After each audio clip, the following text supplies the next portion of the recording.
Bonjour à tous et bienvenue. L'histoire bascule sous nos yeux. On assiste peut-être au retour de la guerre en Europe, 77 ans après la Seconde Guerre mondiale. La crise a atteint son apogée le 24 février 2022, date à laquelle l'Ukraine a été envahie par les forces armées russes sur ordre du président Vladimir Poutine. Et c'est le sujet de ce numéro de Ça fait l'actualité. Une journée fatidique, comme le rappelle le secrétaire général des Nations Unies, Antonio Guterres.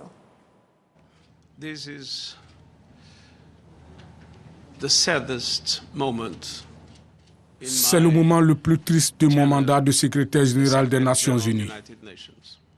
J'ai commencé cette réunion du Conseil de sécurité en m'adressant au président Poutine et en lui disant du fond du cœur: arrêtez l'offensive de vos troupes en Ukraine.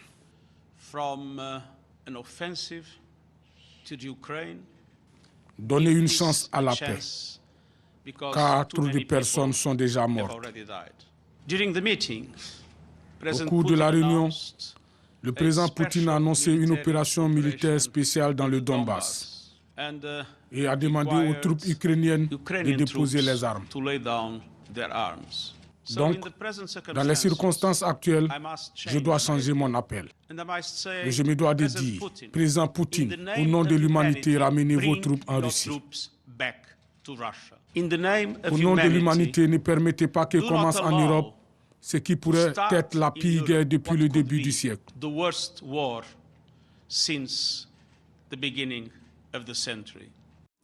Le président russe Vladimir Poutine a lancé dans la nuit du mercredi 23 au jeudi 24 février une opération militaire en Ukraine. En fin de journée, les troupes russes avaient pris le contrôle de plusieurs parties du pays, dont la centrale nucléaire de Tchernobyl. Face à l'invasion russe, le président ukrainien Volodymyr Zelensky a proclamé jeudi la loi martiale dans le pays avant d'annoncer la rupture des relations diplomatiques avec Moscou. L'armée ukrainienne a estimé les pertes matérielles russes à plus de 30 tanks, quelques 130 véhicules blindés de combat, 7 avions et 6 hélicoptères.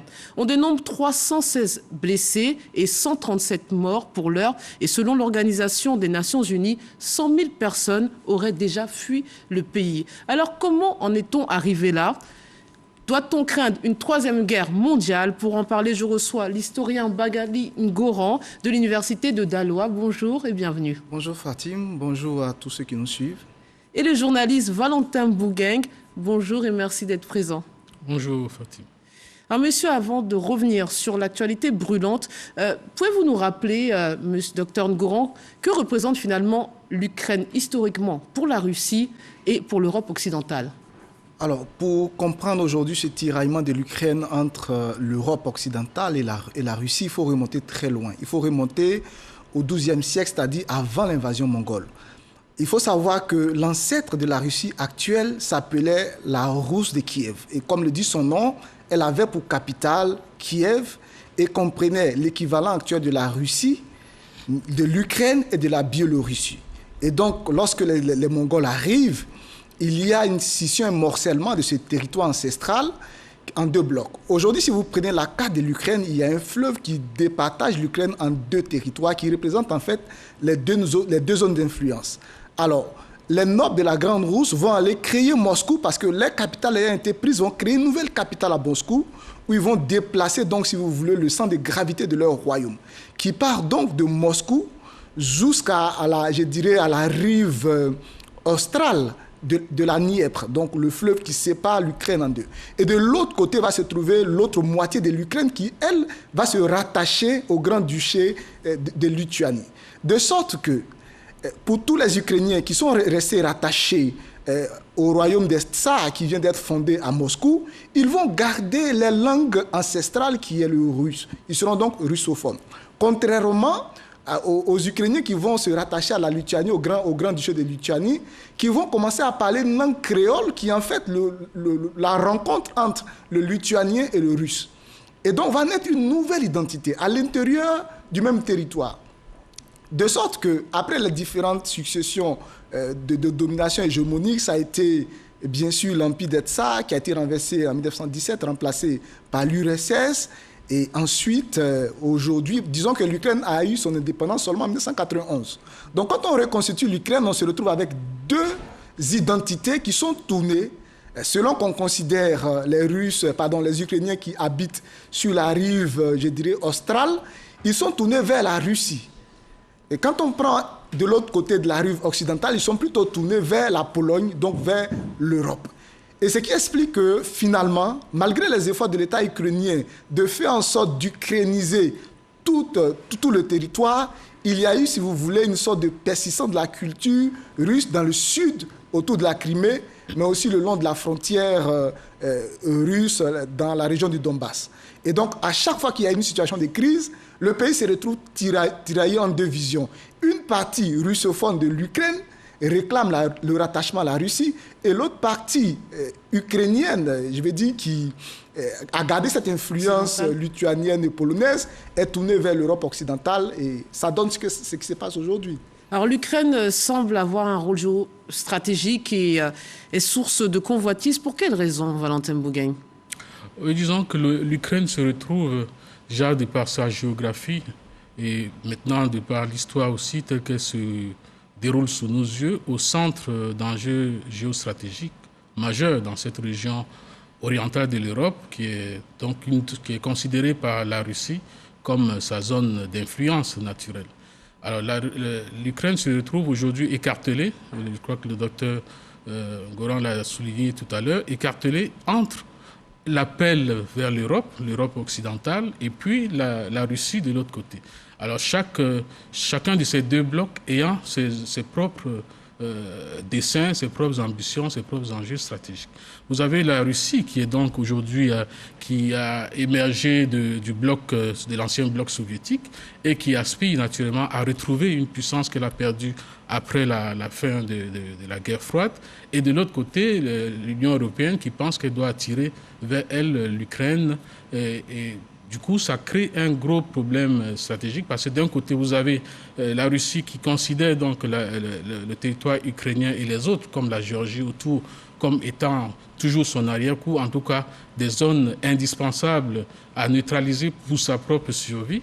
Et de l'autre, les Occidentaux qui pensent qu'ils doivent pouvoir étendre l'OTAN jusqu'à ces frontières-là, ce qui naturellement crée davantage de divergences et crée le conflit qu'on voit, en tout cas envenime le conflit qui s'est déclaré il y a quelques jours. Alors, est-ce qu'on assiste à l'apogée d'une crise entre l'Ukraine et la Russie qui a débuté en 2014, tout le monde se souvient de ce conflit armé autour des territoires contestés. C'est la suite et le pic de cette crise? Absolument, c'est une suite logique parce qu'il s'est trouvé que c'est à partir de 2014 qu'officiellement le régime pro-russe qui était installé à Kiev a été renversé par la révolution Maïdan.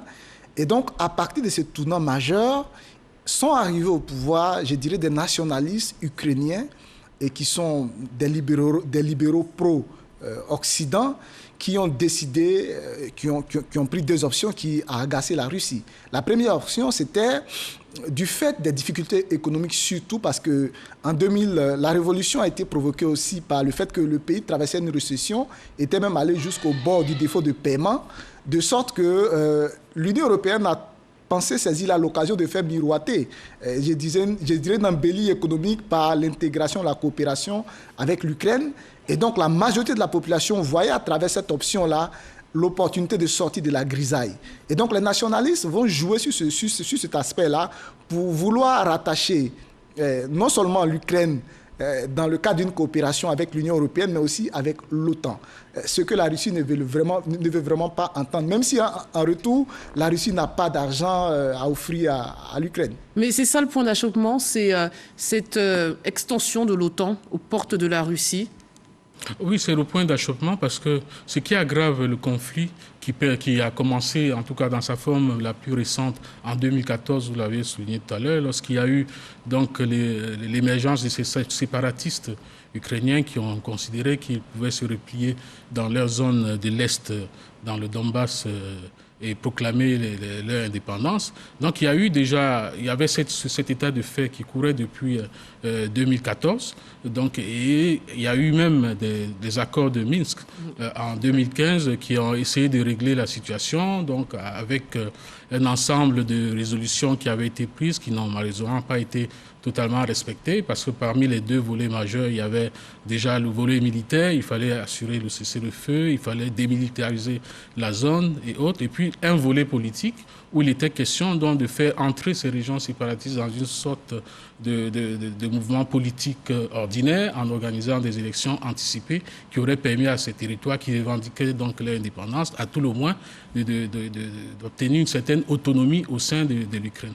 Alors, ces accords n'ont pas été respectés et chemin faisant aussi, il se trouve que les autorités actuelles ukrainiennes ont poussé le bouchon jusqu'à intensifier en tout cas leur coopération avec l'OTAN, notamment avec des manœuvres militaires régulières conjointement avec l'OTAN, et ce sont dans ces manœuvres militaires régulières avec l'Ukraine qui ont un peu mis le feu aux poudres. Mais est-ce vraiment surprenant? On a l'impression quand même que l'Ukraine, même si c'est la partie proche de l'Europe occidentale et de l'Union européenne, a décidé de suivre l'Union européenne. Je rappelle les accords d'association signés et rentrés en vigueur depuis 2017. Est-ce que la Russie ne doit pas en déduire que l'Ukraine a fait son choix, celui de se rapprocher de l'Union européenne et de l'Europe occidentale? Alors, du côté russe, on est convaincu jusqu'à aujourd'hui que la partie pro-russe de l'Ukraine est prise en otage par une partie pro-Occident, une partie libérale. Et d'ailleurs, quand vous revisitez le discours de Poutine, il dit qu'il vient dénazifier une Ukraine où il y a quelques pro-occidentaux qui ont pris en otage en quelque sorte la majorité qui est plutôt favorable à la Russie. Donc, disons qu'il y a un lexique, un discours, un raisonnement de chaque côté qui a été construit, donnant l'impression que le diable, c'est l'adversaire d'en face. Mais une chose est sûre, au contraire, en face, a fait son choix. En face, on dit de Poutine que c'est le Hitler moderne, avec cette réaction. Oui, c'est ce que je dis. De chaque côté, chacun a établi un vocabulaire, parce que la guerre aussi, c'est une guerre des mots, des images. Et donc, le fait de présenter Poutine comme le Hitler moderne, ça a tout son sens. C'est vrai que l'Ukraine a fait aujourd'hui son choix, mais on considère jusqu'à preuve du contraire que ce choix n'émane pas encore d'un référendum. Parce que le président actuel a été élu, non pas pour attacher de façon spécifique l'Ukraine à l'OTAN. Il a été élu sur deux mesures phares. La première des mesures, c'est qu'il arrivait pour, si vous voulez, assurer la réunification de l'Ukraine parce qu'ils estimaient que la région du Donbass est ukrainienne. Donc, il arrive pour remettre la situation sous contrôle, réunifier le pays et puis ensuite relancer les négociations éventuellement avec l'OTAN et l'Union européenne. Donc, quand il arrive et que poussé par le bloc euro-atlantique, il fait de cette adhésion à l'OTAN une obsession de son mandat. Mais c'est clair qu'après, les choses vont dans tous les sens. Mais alors, c'est ça la difficulté avec la politique extérieure de la Russie. On ne sait pas si... parfois, certains parlent de provocation, mais on ne sait pas si c'est, encore une fois, une logique de défense ou une logique offensive.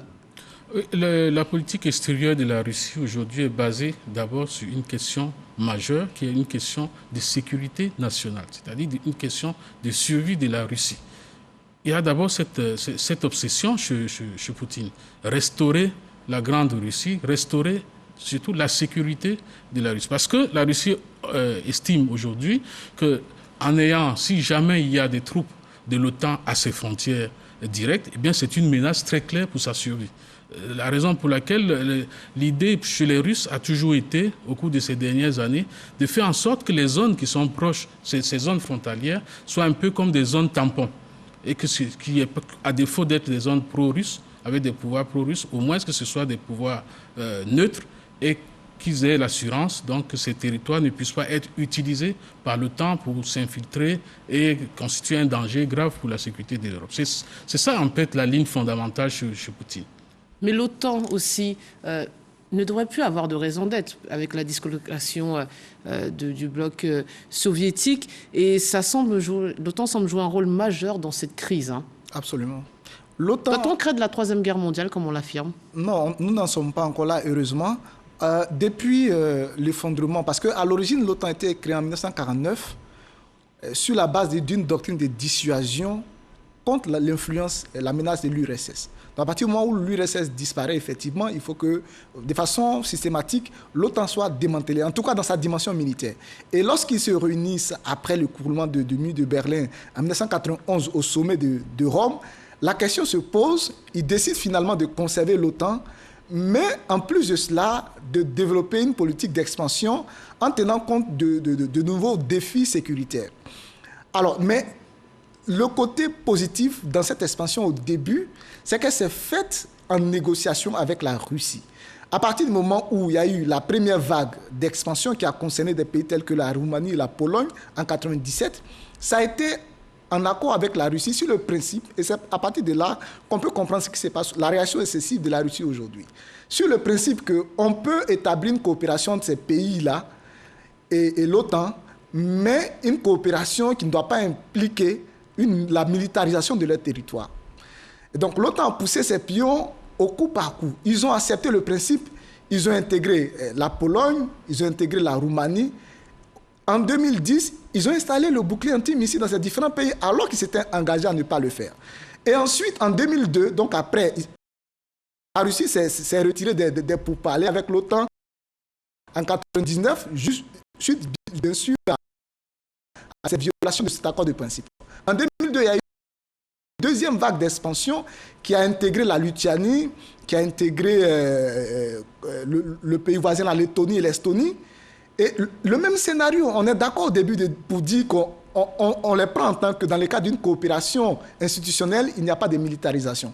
Mais une fois que c'est acté, que ces pays-là adhèrent à l'OTAN, quelques années après, c'est le même manège, on les militarise. Et donc, lorsqu'on est arrivé sur la troisième vague d'expansion qui concernait cette fois-ci l'Ukraine, la Russie a dit pas question. Parce que vous n'allez pas reprendre le même jeu. Et puis après, venir militariser l'Ukraine. Donc c'est une riposte, si elle n'est pas en tout cas légitime. Ce n'est pas légal, mais elle est compréhensible et légitime. Oui, elle est La Russie se défend. Oui, la Russie se défend. Et Dieu merci, avec ce raisonnement aujourd'hui, on sort de la lecture manichéenne qui a toujours été de mise dans la lecture des relations de la Russie avec le reste du monde, notamment avec son entourage immédiat, qui présentait d'un côté le dangereux, le diabolique Poutine, et de l'autre des enfants sages et autres, les grands démocrates devant l'Éternel. Aujourd'hui, on sort de cette logique manichéenne pour se rendre compte que non, il y a de part et d'autre des engagements qui ont été pris et qui n'ont pas été respectés.